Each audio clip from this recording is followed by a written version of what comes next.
So the Soap and Clay kids got like Hogwarts outfits for their like dolls for Christmas this year from my mom. And part of the set was actually this awesome like necklace thing that's a wand, right? And it looks like it's the right size wand for their dolls. And so, but it's on a chain. And one of the Soap and Clay kidlets actually left it in my office. And I saw that as I was getting ready to film today. And I went, mine works. And I wonder how long it's going to take for them to even realize I'm wearing it. Because as soon as I'm done here, I'm going to go make them dinner. And they probably won't even look at me long enough to realize that I've stolen their stuff. But you left it in my office, kids. So yeah, that actually does have something to do with today's pour and all of the things. But before I tell you more about today's pour, hello, I am Mrs. Soap and Clay. Let's make stuff.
How's it going, Sudsers? Welcome back to the channel. You are at Soap and Clay, where we make all the soapy things, and you are here for day 311 of 365 days of soap. And yeah, we're making more Harry Potter inspired things. So today we are making the Slytherin bar. Now, I had said in the last one that we made, which I believe was Ravenclaw, that we were done. We had made all the Harry Potter soaps, and we haven't. I forgot Slytherin. And I don't know why I forgot Slytherin, because I actually make Slytherin bars quite a bit. Maybe that's why I thought I had forgotten it, because I make it so often that I thought surely we've already done it on the channel, but not so, not so. And so that's what we are doing today. Now the Slytherin bar, it has the gray and the green in the striped diagonal, like we've done for all of the house bars. It has a beautiful cucumber, wasabi, cilantro scent blend with it. So good. And I decided today, because I am always griping about about layers in general, and you know, I keep the fluid. I've shown you multiple ways to do layered soaps, right? This time, today, I'm not going to do anything involving keeping the batter nice and fluid and then mixing everything up to a thicker consistency right before I pour, but still making it pourable. No, I'm actually going to be blending my entire batch of soap to a medium to medium heavy trace, and going from there and essentially doing the plop and the spreading like it's mortar, bricklaying, that in the mold. And that actually gives me great anxiety just talking about it, because that is not how I like to soap. But it's a fast way to soap, and this is what I had time to do for the Slytherin bar for this round. So let's go check it out and see, you know, if it works better or worse or the same as every other way I make layers and hate them.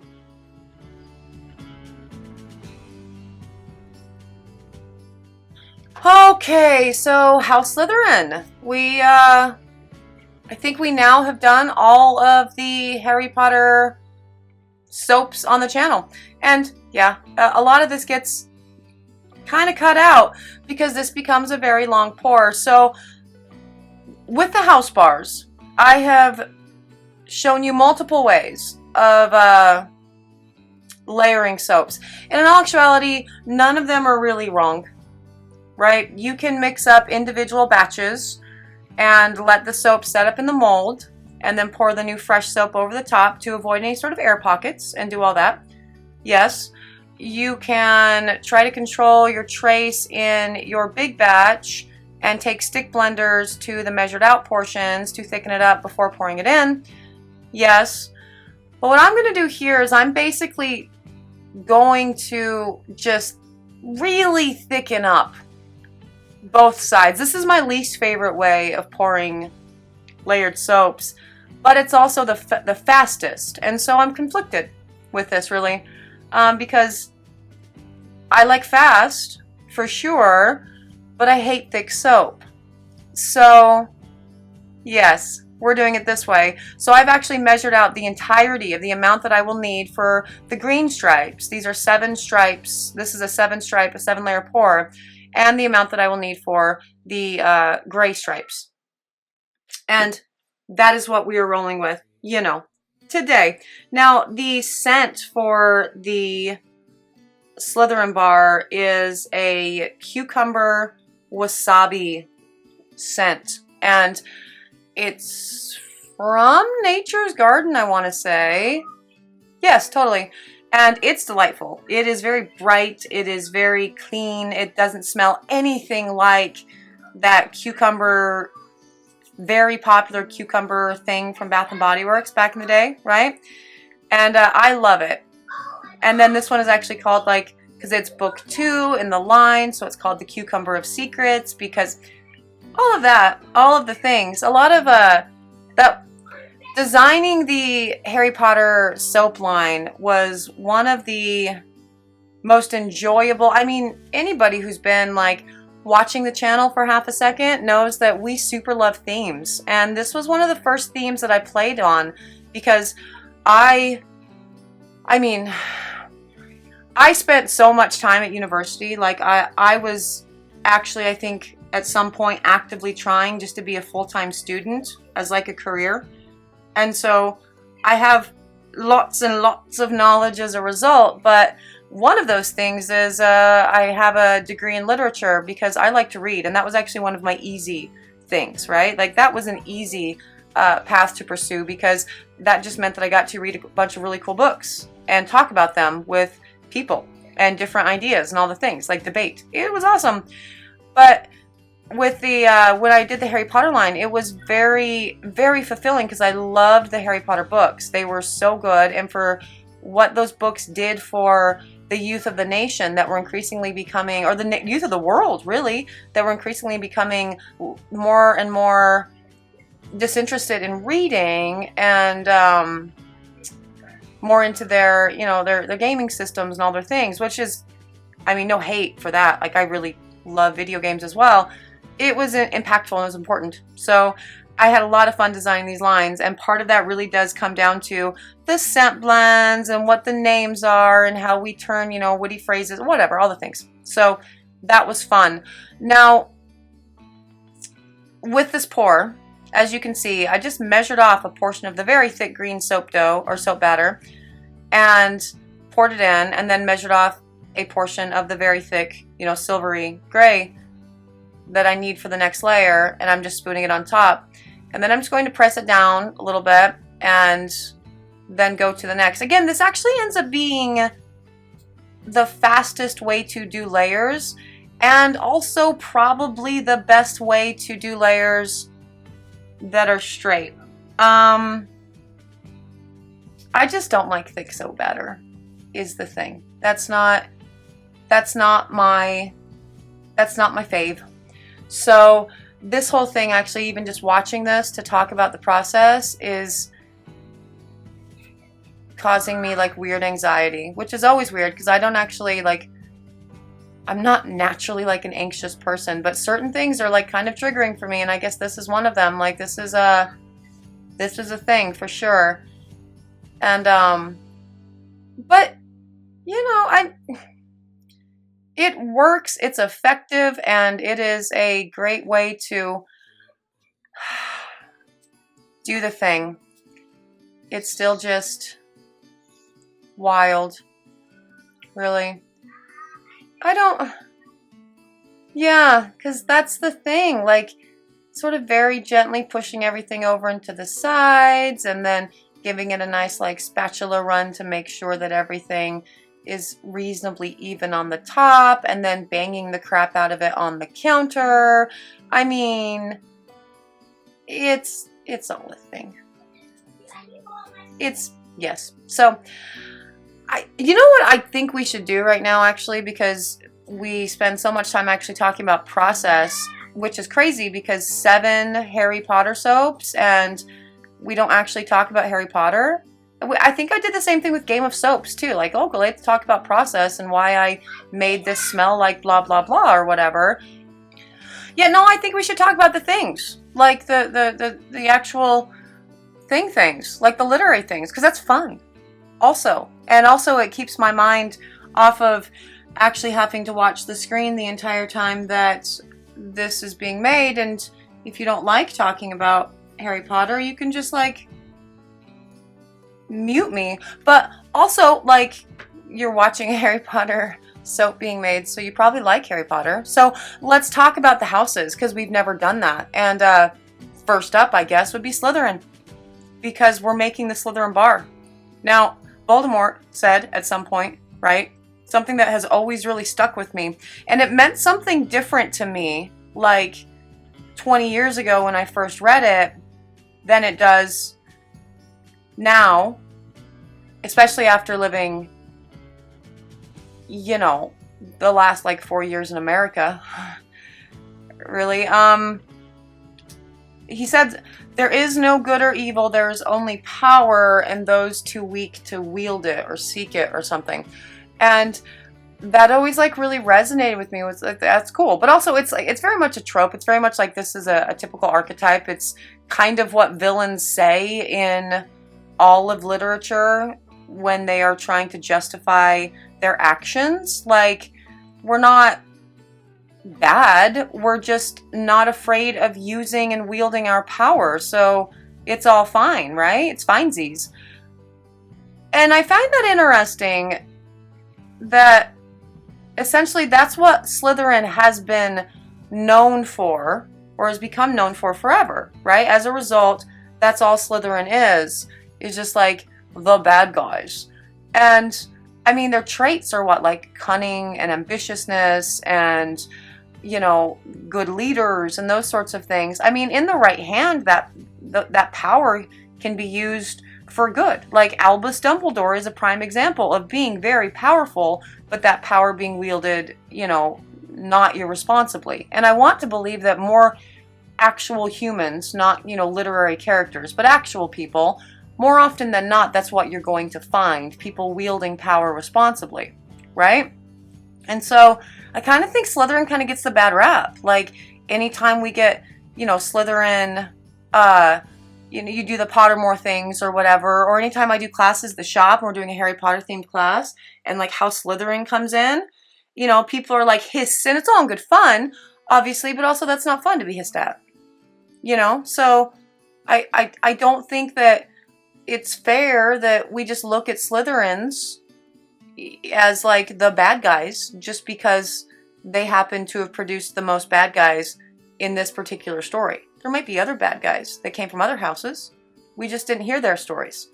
I also say that though because Mr. Soap and Clay is a Slytherin, and I'm pretty sure Soap and Clay Killet number 2 is, but she's sick. 6. She's not sick. She's 6. And so she can't really take the test anyway, but I'm pretty sure when it all comes down to it, she'll end up a Slytherin as well. So, I mean, maybe I'm just trying to justify it all because I have 1, if not 2 Slytherins in my immediate family. But no, yeah, bad rap, I think. What do you think? That's ready for C-Pop and gel before we cut it in half on the diagonal so we can pour the next stage of the house bar.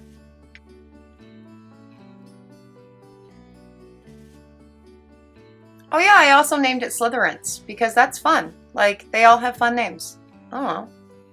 I had fun designing this, but yes, we are cutting it on the diagonal, and I haven't really actually shown a whole lot of the cutting process for any of the house bars, and so, you know, just in case you haven't seen it before, here's how it gets cut on the diagonal. There's not a lot to it. The biggest trick is you want to make sure that your blade on both sides is still reasonably at the corner as you continue to cut. You're not cutting crooked, but even if you do cut crooked from bar to bar, you can't really tell. So there's that. And we have, you know, a little bit of pockets, of air pockets in there because thick soap and all the jazz, but overall not too bad. And that color that looked super weird and green that was supposed to be silver totally ended up looking silver in saponification, so that's good. Gel helps with that. If you think your colors are going wonky, C-pop them, and they'll come back. usually. Now, the second part of this is just another batch of the exact same soap batter, exact same soap oils, all the things, just done in white, still with cucumber wasabi, and then we pour it all over the top and we do the things. Yes, very, very easy, which is great. And yeah, that's the house bar, really. And no, yeah, seriously, like the houses themselves, a lot of problems with all of the houses, I really think. Like they're not named fairly. I mean, they're not like fairly whatever.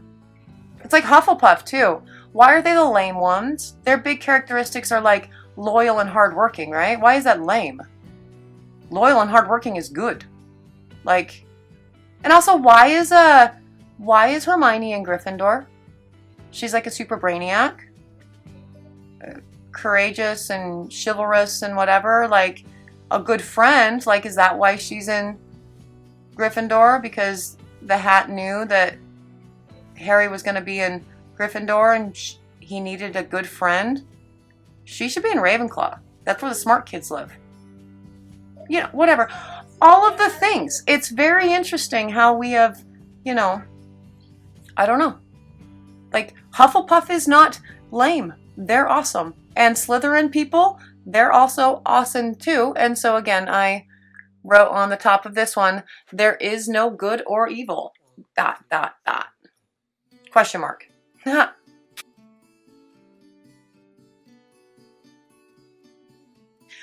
And yeah, no, so on to the cut. And yeah, no, there is no good or evil. ... Question mark. Open for discussion. And those bars are beautiful. Look at those lines. Aren't they delightful? They sure are. But yeah, like the whole, that's an interesting concept. What do you think? Is there such a thing? Is that an accurate thing? And, you know, power is power, and if you yield it, it's fun. Or is that just a cop-out that all villains say? Because that's definitely something that you see like throughout literature. This is not a new thing for the Harry Potter universe. It's really not. But it is, you know, it's an interesting query regardless. And are those who use power seen as intrinsically evil because they became too powerful, or are they seen as intrinsically evil because they did some really horrific things with their power? And I'm rather inclined to believe that it's the latter. I mean, just taking the whole idea of, you know, the whole concept of good or evil out of it, whatever power, whatever influence you have in life, yeah, you should use it like for good, just in general, right? Those bars are beautiful. Look at that. That's ultimately, I'm thinking, the best way to do it.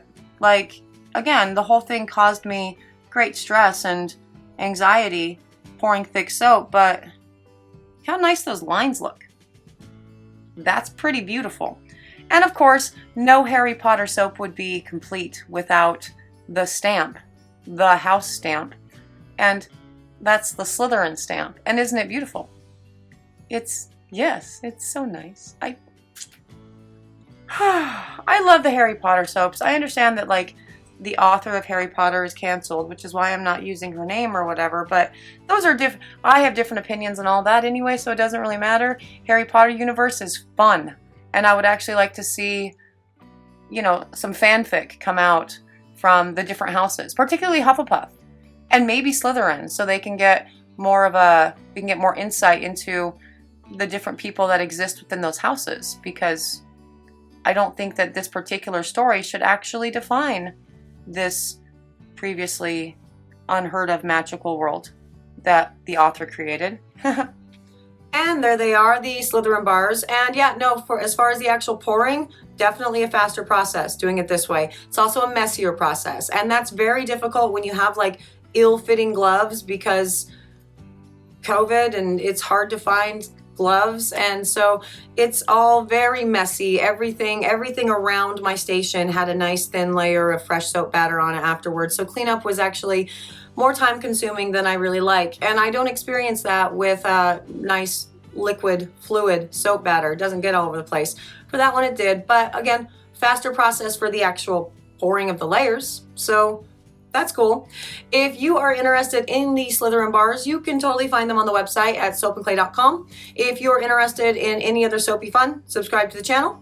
For those of you who have subscribed, hey, thanks for subscribing to the channel. You're awesome. I think we're now actually done with the Harry Potter bars. I'm pretty sure. I mean, we haven't done the butterbeer, but I've done so many beer. We also have a butterbeer soap, and it looks like beer soap. So I'll, link my beer soaps. And there's that. Now, I am actually done for the day. I'm going to go check out the Soap and Clay kidlets and see if they notice this just kind of hanging around my neck while I'm cooking them dinner and stuff. And they probably won't. They don't look at me a whole lot these days. But yeah, I'm out of here for the day. And I will see you guys all again tomorrow for another round of 365 days of soap. Bye.